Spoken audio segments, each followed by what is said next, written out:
Hi. Over the last couple weeks, I've been getting quite a few questions, both from viewers and from clients of mine, on a particular theme. And the theme is managing other people. So for instance, if you have a difficult child that you struggle with, or a difficult parent that you're struggling with, or a difficult boss that you're struggling with, and perhaps you have a desire to help shift that person, like to help them be more positive or more compliant or to be nicer. How do you manage those kinds of people? And the answer to this question is a bit paradoxical. It has a lot to do with letting people choose their own path. And I'm going to explain why letting people choose their own path is so critical when it comes to the interactions that you're having with the people in your life.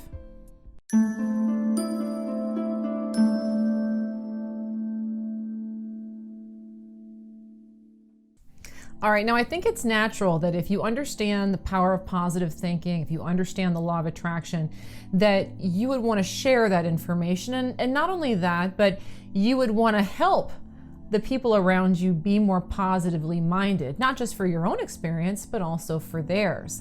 That's natural, and it's a very kindly and nicely intended way of going about a situation. That you want to help the people in your life. You want them to be more positive. That's a wonderful thing. But here's the thing.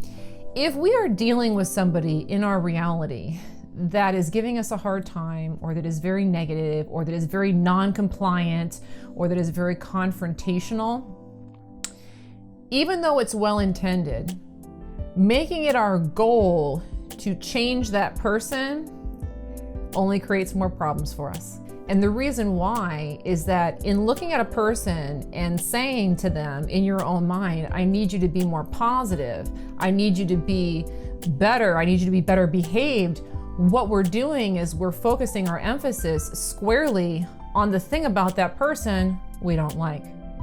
Not only that, what we're really saying is that in order for you to be truly lovable, to the degree that I want you to be, you have to be like this, not like this. And when we do that, what we're offering to a person is really a conditional form of love rather than an unconditional form of love. But besides that, the other thing that is really important to understand is that in trying to manage somebody else and trying to get them to change, what you're doing, or what we're doing, is we're restricting their freedom. And that's a big, big deal. And I bet that you'd understand this if you look at it as if somebody was doing this to you. Have you ever been in a situation where somebody wanted you to change? They wanted you to dress a certain way, or act a certain way, or follow a certain rule. And didn't it just make you want to rebel and be the opposite more? Why? Because that person's trying to restrict your freedom. They're not allowing you to make the choice. They're not allowing you to make the choice, even if it's a bad choice, even if it's an unhealthy choice, even if it's a destructive choice. The moment someone comes and tries to infringe on our freedom, most of us really balk against that, because we know that we're infinitely powerful. We know that we have options, and there's nothing wrong with choosing whatever direction that you want to choose.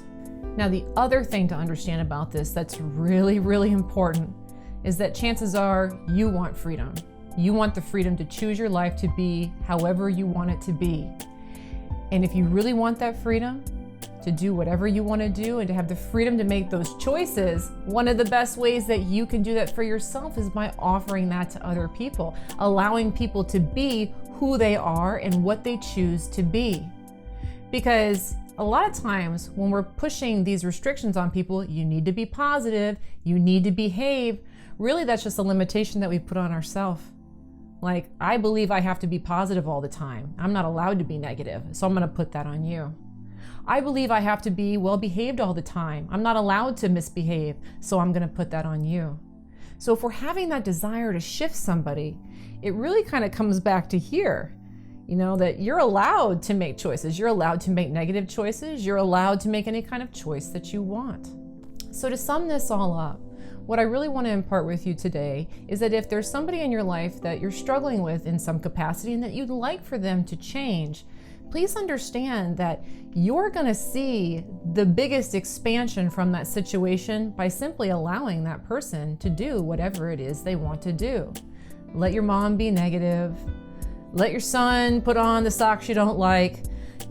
Let them make some of those choices and give them the freedom to say, you know what, you're allowed to do what you want to do. The funny thing is, the more you let people do what they want to do, the more likely they are to fall in line with what works for you anyway, because they're no longer rebelling against you.